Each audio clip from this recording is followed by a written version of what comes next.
Death Episode 6, Shades of Death.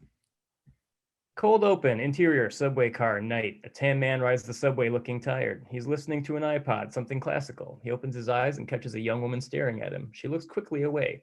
He grins slyly and looks back, waiting for her to notice. She looks back to him and averts her eyes again. He holds his piercing, alluring stare. She looks up again twice more before she figures out he's doing it on purpose. She nervously looks to him and now does not look away. She smiles shyly, flirtatiously. He holds his gaze for a moment and she gives a little wink.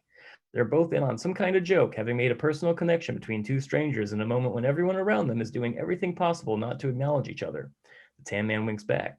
The train comes to a stop and the tan man gets up, seeming to reconsider as he looks back to the girl. She looks up to him again, now seeming nervous. The man is quite tall, a bit muscular, and brooding. She gives him half smile and questioning look. He grins back and makes up his mind, exiting the train and walking a bit up the platform. As the train roars off again, the tan man lunges playfully at the window the girl is sitting next to and snaps his teeth at her like a wild beast. She looks genuinely put off by this and disappears into the dark tunnels again in the train car. The tan man smiles to himself and confidently walks toward the steps to street level. Fade out. Interior, hospital, dawn. Gina hands off keys to Betty as she walks with her duffel bag. I'm splitting. Remember that top key sticks. You just gotta work it. And I'll get you a set made in the morning. Right. See you later. Yeah. Gina heads for the door, but when she sees nobody's looking, pops into the elevator for the morgue. Death is inside already. What was all that? She's staying at my place while her roommate's sick. Ah, company. Always welcome distractions while hunting creatures of the night. They walk into the morgue. There's a body on a table ready for inspection. Best stay away while she's there. Why do you call them that? Seems pretty obvious. Puncture marks, blot stains. We're looking for a bleeding vampire. Death puts a hand on her mouth. Have you not seen a film? Naming things gives them power. Probably. Death takes his hand off. What do you call your cock then? You're a riot. Funny. I never pegged you for the superstitious type. I am the Grim Reaper of ages, love. My best mate's a feral dog man, and we're standing here over the victim of a bleeding Well, you know. Let's get on with it. Gina grins and puts on a rubber glove. Is it Raymond? Little Ray Rapier? Work now, or I'll vex every soda machine in this butcher shop. Very well. Wakey, wakey, love. Gina taps the corpse's shoulder and the soul sits upright, naked and blue. Oh my God. Have I been bitten by a fucking vampire? Death rolls his eyes and throws up his hands. Freight you have. Life was full of surprises, wasn't it? I'll say. In cold open, Death opening titles. Act 1, interior break room, day. Death knocks on the door frame of the break room where Carl sits enjoying a yogurt and steps in. Oi, is it a full moon yet? Oh, hello, Grim. Fancy seeing you in a joint like this. Little afternoon delight with old Gin, I presume. Know how she likes it. And please stop calling me that. It's bound to stick. No need to be crass. I'm just stopping in for lunch with my dear imported sweet. Can't believe I used to like your poetry. Tell me more about this new trouble. I found a raisin of a man on my doorstep last week. I'm sure Gina told you. And what's to tell? They keep turning up here the same. The police are finally letting the place alone and chalking it up to smackheads. So maybe now we can get our proper Sherlock and Watson on. Yeah, whatever you say, Dr. Watson. Har har. You sure it's him? No spawnlings this time. No, 80% sure? Well, 78 maybe. Is it true he roasted children, fed them to their mothers, cut off the breasts of women and forced their husbands to eat them before having them all impaled? Now ask me what he did to make me curse him. Huh. He knows what he did. I fucking knew it. Death and Carl both jump. Gina has appeared in the doorway where Death was standing and has fury written on her face. You bastards are holding out on me. This concerns all of us, you know. For all I know, the sparkly twat's lacking these very hours biding his time to get at the blot stock. Orderlies could drop like flies, and here you two are whispering like schoolgirls in the break room like the motherfucking Hardy Boys. Oh, come on, Gin. Ain't like that. Less you know, the better is all. This is a very dangerous sort, Gina. We can't risk your safety. Vampires most certainly do not sparkle. Unless he's Dracula himself, I'm none too scared. I do happen to be in line for the end all be all reaper of souls, case you forgot. Oh my god, is it? No? Well, That's sort of the long and short of it, yeah. well, no. Dracula's not real necessarily. That would be ridiculous. Have you heard of Vlad the Impaler?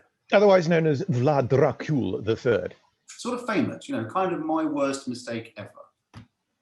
Gina stares stunned. Interior conference room, day. Cut to the conference room where Peter and Dr. Janet Foam sit looking over documents. Gina sits, appearing stretched thin.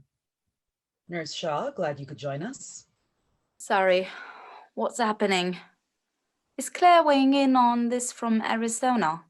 She'll be back after the weekend. We were just going over the last two cases, same as the others. No pattern, no blood spatter, no motive. What are we on CSI? Let the police do that. What killed them? Heart attacks, everyone. How does a serial killer do that? Poison, maybe? Nothing we've been able to detect so far. One every other day for 2 weeks spread across the country. All I want to know is, can we definitively state this is not an infectious disease that eats blood and leaves through 2 distinct cauterized neck holes? I'd say so. I'll second that. Well, then we're done here. When they come in, we bag them and call the coppers. No more just for kicks tests, understood? Mm. Interior hospital, day. Outside in the hall, death waits. Any interesting blood work? Don't keep me out of the loop anymore. Got it? I want to know what's going on. Gina storms off. Do my best. Want to unwind and watch Close Encounters on telly with the new roomie tonight? Gin? Gin? Peter walks by a presumably invisible death and follows Gina into the lab. Interior hospital, day. Gina, What? Dr. Marcus, I have work to do. I just want to make sure you're all right. This isn't freaking you out too much. I mean, it's pretty messed up. That there's some wannabe Nosferatu serial killer on the loose in the neighborhood. It's got me a little on edge, yeah? Okay, well, I know shit's fucked up with us too, but I just wanted to say you can talk to me if you want to. If you want to. If. Noted. Thank you, Peter. Everything with Betty good? You guys getting some girl time? We ain't listen out if that's what you... Wait. Why'd you ask that funny? Oh my god. Something happened, didn't it? What, did you fight? Is that why she's not staying with you? Jesus, forget it. I said nothing. Dream of creepy, goth, Satanist cult murderers for all I care, both of you. I'm gonna go get some shut-eye before shift. God. Pfft. Nobody tells me fucking anything. As Peter exits, he walks past a very sinister-looking tan man in black and red with great waves of crop jet black hair, staring intently into the lab at Gina as she turns her back to the world and throws up her hands in surrender. End Act 1. Act 2, exterior street, sundown. Betty crosses the street to avoid some rough-looking teenagers. Interior corner store, sundown. Betty walks into the convenience store and looks toward the cashier, giving a little wave that is ignored as the cashier is having a fairly intense conversation on the store phone. Betty grabs bread, eggs, a single apple, and something alcoholic and fruity to drink. She becomes nervous and gains a look of concern as the cashier's conversation escalates to near shouting. As this happens, another customer comes in, hears the shouting, and quickly decides he's better off shopping elsewhere. Cashier on the phone.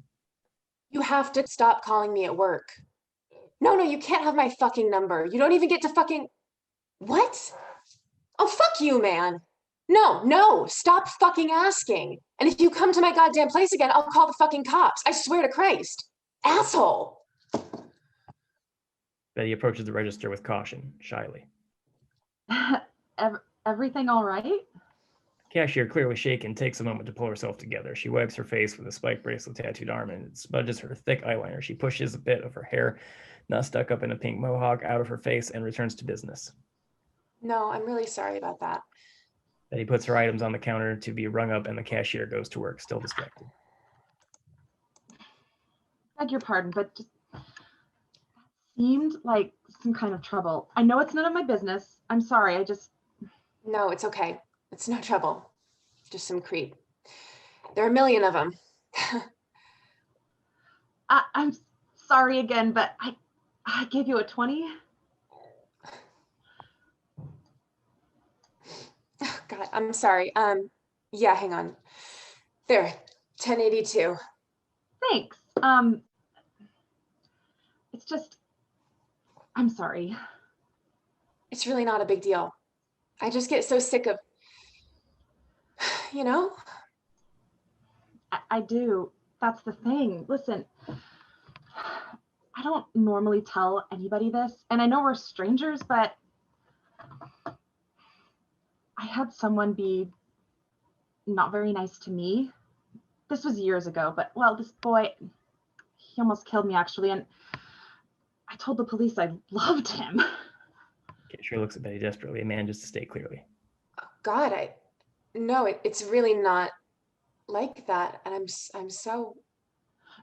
No. I'm sure it's different, but it sounds like you might need a place to stay. And look, I'm at my friend's place. If whoever that is at your place. The cashier resists the offer, shaking her head and laughing grimly, laughing at herself for being so vulnerable. No, it's fine. Thank you, but it's. Betty waits for an answer. The cashier considers, in an act of somewhat miscalibrated empathy, slowly leans toward Betty and puts a black nail-polished hand on her face. Betty just stares back, consensually if nervously, but not about to back down after making her bold offer of shelter. Finally, with a gentle nod, the cashier leans forward and kisses Betty with open, fierce lips. Betty's expression presents some shock, but she recovers quickly, and within a moment, she kisses back. After another moment, some tongue unexpectedly entering the mix, the cashier pulls away. She pulls back, smiling slyly, and stands more confidently than a moment before. Betty seems not to know what to do, but holds her paper bag. She smiles just so slightly at the cashier, looks down, then up again with flirtation in her eyes. The cashier just looks at her longingly and sighs. You ever eaten a girl out? No. The cashier relents and puts her head down, chuckling to herself again. She looks once more at Betty, and without malice in her voice says, Get out of here, sweetie. Come back when you need an apple again, okay? Okay. After a moment, Betty goes, in something of a daze. The cashier watches her walk on the sidewalk from the window and sighs for the burden that is her own dull, predictable lot in life. Exterior street, sundown. On the street, just outside said window, intrigued Vlad watches Betty walk as the sun disappears, follows her at a distance, looking down at his newspaper and whistling when she stops to readjust her bag and spots him. Betty thinks nothing of what is comparatively not a very odd behavior and continues on her merry if befuddled way. Interior apartment complex hall, night. As promised, Betty struggles with the keys in the top lock. Vlad creeps soundlessly behind her as she does this and leans in to smell her hair. She never sees him as she finally manages the door and moves into the space, a quizzical smile now spreading on her face. Betty turns and locks the door behind her. Vlad is not there. When she turns her back again, steam is slipping through the cracks in the door. We pan down to Gina's welcome mat. He is technically invited, fanboys. Interior, Gina's apartment, night. Betty fixes herself a salad and listens to the radio. Something upbeat, classic. Falling Smitten, a la the Beatles, I've Just Seen a Face type music, but not that because who has the money? When Betty turns around, Vlad is standing there. Pardon me. Do you have any Grey Poupon? Vlad makes his attack, sinking his fangs hard into Betty's neck. She screams and fights, managing to break her bowl on his head and gets free, blood spurting from her neck as she tries to apply pressure, only to be dragged back through the room moments later, seemingly by air, and thrown to the floor through Gina's chic plywood coffee table, which breaks quite easily. Betty manages to draw vampire blood and make her mark, but it is no use. Vlad drains her as she squirms in violent protest and is finally still. After a moment of intoxicated expression, Vlad stands. A slow pan reveals a particularly annoyed Death behind him. Vlad turns to Death, grinning, Betty's blood dripping down his face. You've got my attention. Well, the Reaper at last. I wondered how close I'd have to get, how many I'd have to take before you showed your face again. You trying to make Guinness? I'll write them a letter. Not breaking your record. Though I heard you were giving up the mantle. Joby? Please. Your mystery pet hasn't shown his face to me since the Dark Ages. Then who have you been talking to? Not a long list of people with that information. Unless you were making a guess and I just gave myself away. Wouldn't that be just cinematic? No. To best death in a game of wits. Aye. You've marched yourself from me for centuries. What is it you're after now, Dracul? A rematch? You fooled me once. You know what they say, fool me twice. You can't get fooled again. I heard that one. But you were a trickster, weren't you, Dad? Your reward was my punishment. It was you who lived so long to know the pain, the loneliness, the curse of immortality. Was I ever the fool to wish it for myself? Let's undo it then. I'm working at an incredible discount rate these days. How you like it? By sword or by fire? I've got a pack of Tasmanian devils always ready for a meal. Quick trip, let's go. But no, I recall you enjoy a good spiking. I'll see what I can arrange. Ah, the days I was a heavy hand ruling among men. Tedious, really. I've had a good long while to think of a proper method to repay you for my gift. And I think it is discovered. No, you stay out of my head. You. Vlad vanishes in a puff of smoke, leaving Death to wonder. Damn. Interior hospital night. Death gloomily walks the halls to Gina in the hospital. She sees him and excuses herself. What's going on? Close encounter is start without me? You need to come with me. Death looks stern and sorrowful. Gina's cautious smile fades. Interior, Gina's apartment, night. Death and Gina enter Gina's apartment solemnly. Gina crouches over Betty and weeps. Death gives her a moment and crouches with her. It's time, June. I can't. Gina, I know. You can't ask me to do this. You must. That's the job, kid.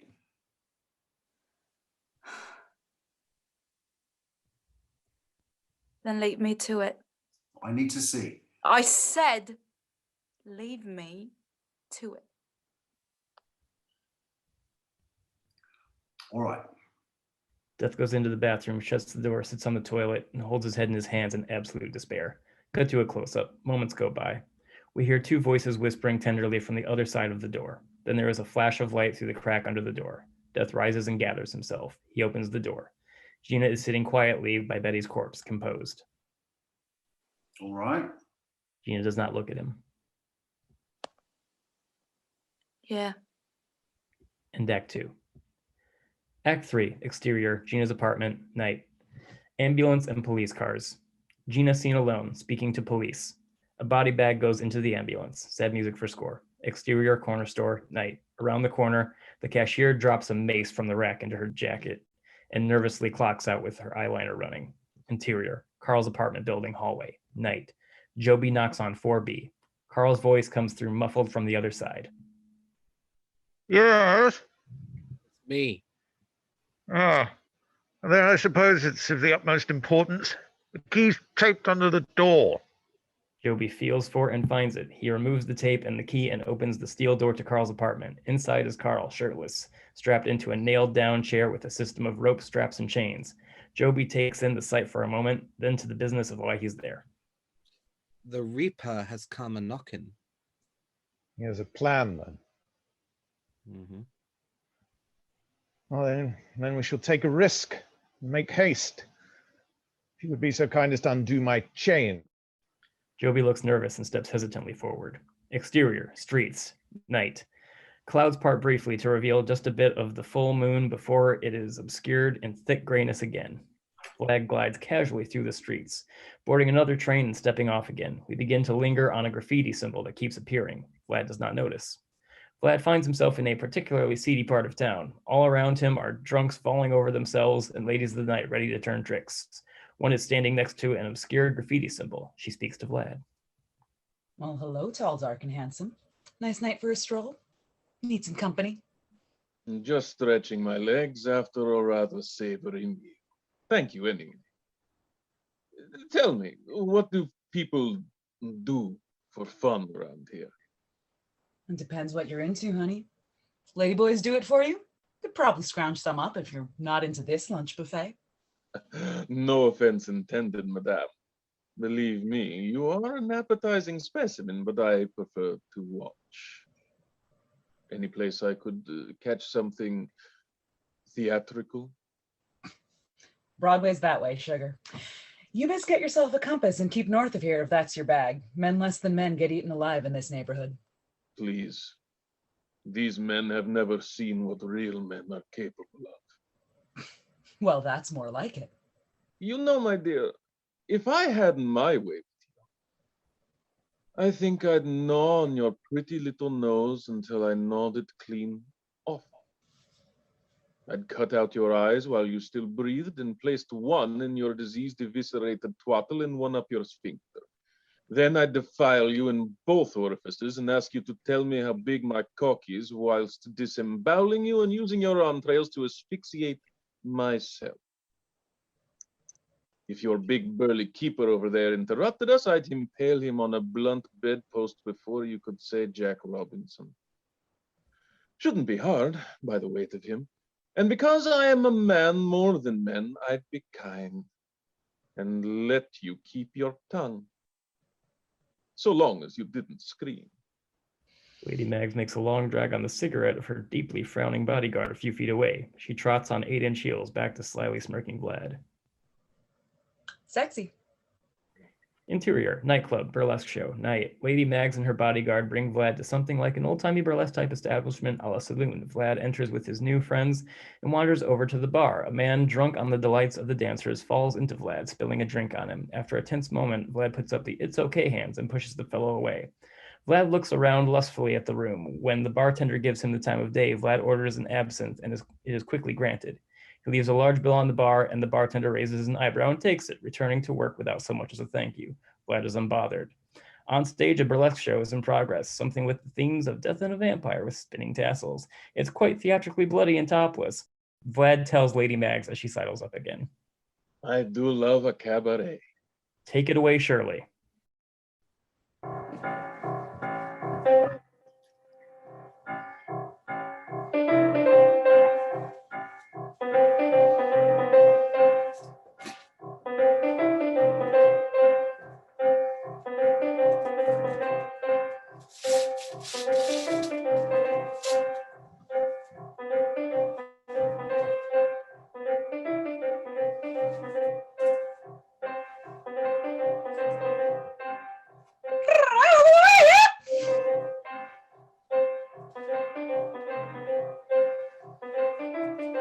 Ow, ow, ow! Get it, girl! Yes, queen! Woo! Ow, ow!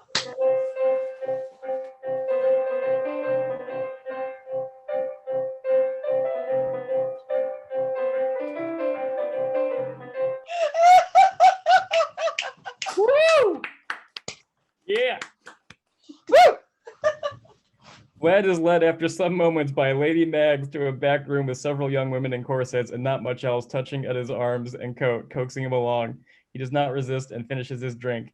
As they walk to a secret back room lit with black lights, Lady Mags chants quietly to herself, and the other women do the same, each after the other. Vlad sees none of this, as his eyes are still on stage show until long, dark black hallway. Vlad is led into a room with several more corseted women who smile at him seductively. Vlad smiles back. Suddenly, it is as though an unseen force has Vlad in some sort of bear hug. A look of terror comes over Vlad. He looks down to see he is now standing within a gold dust ring with our mystery symbol etched into the floorboards that seem to supernaturally pull Vlad into a velvety chair as though gravity has increased sevenfold just for him. Vlad protests with a series of screams and grunts. Lady Mags and the other women laugh at him. Vlad becomes enraged. What sorcery is this? Death shifts his shape in the changing light and steps out from behind Lady Mags. He was the bodyguard. Well, mine. I might have known. Trickster, devil Loki. Oh, you flatter me. No, just resourceful I am. Had my werewolf conjure up some gold dust, got the what's-a-who's to seek out the proper spells, and oh yeah, I know a coven of fucking witches that do burlesque with spinning tassels and pasties. So who's got the upper hand now, you unsparkly John Cusack emulating hot topic reject emo wanker? Watch it while I fetch my lucky steak, boys. Ladies. Joby and Carl step out of the shadows with a dancer on each arm and smirk in Vlad's direction. Quite a motley crew, Grim. But is someone missing? You don't get to call me that. No. Death has pulled a giant, artfully crafted steak from his coat, but stops mid-rise. The look on his face is terror. He looks to Carl, who looks to Joby. In a flash, Death is gone. Interior, Gina's apartment, night. Death appears in Gina's apartment, but his fears are only confirmed. Gina? Interior, burlesque nightclub, night. Back in the burlesque back room, Carl and Joby communicate quickly. She'll be his slave if he spared her at all. Go! Interior, Gina's apartment, night. Death moves slowly into Gina's trashed living room. He kneels a short distance from her and is very careful not to make a sound. He reaches for her and finds her ankle cold to the touch. She is pale blue. There are fang marks on her neck. The window is broken and glass litters the room. Slowly, Gina begins to growl a guttural zombie growl and raises her head. Oh, Gina, sure. I just knew you'd be the death of me. The doorbell bounces off the wall, knocking a piece out of the plaster as Carl bounds through, ricocheting against it on all fours, now struggling to push back his animal form, his features still contorted. He manages to pull himself together to our recognizable Carl. In tattered clothes and out of breath, Carl approaches Death on two shaky human if hairy legs. Oh no. Oh, be their gods, no. Stay back, Carl. This isn't going to be pretty. But what are you going to do? What I can. But how? But we'll both clap our hands and wish real hard. Please don't joke, not now. Not this. What better time to laugh than in the face of death, eh? But no, I've got a better move this time. It's all the same power, really, just the inverse of its purpose. I'll give her my boon. She comes back. In theory. Carl seems to grasp this. He shakes his head in denial and desperate bewilderment. Gina is on all fours now and snarling viciously with newly sprouted fangs and milky gray-green eyes, set to pounce at any moment. Grim. Don't call me that. In one violent motion, Death and Gina lunge at each other. A glowing light begins to radiate about them as they struggle. Gina manages to sink her fangs into Death, and he screams in agony as he wrestles and pins her down, Death's black blood turning quickly red as it pours. Carl sees all this and moves to pull them apart, but is blinded soon by the light. There is something of an explosion, and the remaining windows in Gina's apartment blow out into shattered shards on the street, showering a few terrified pedestrians below. Gina's neighbors can be heard exclaiming in the halls as the light fades and the smoke clears. Carl waves the debris away from his face and looks up to see a very normal-looking Gina crouched over a very lifeless Death.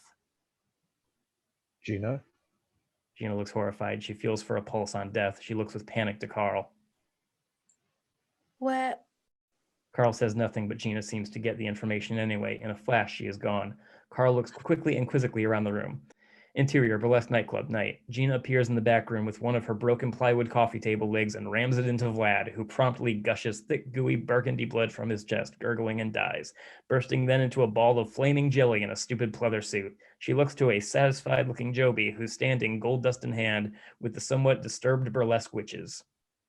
Don't ever leave me out of the loop again. End Act 3, end credits.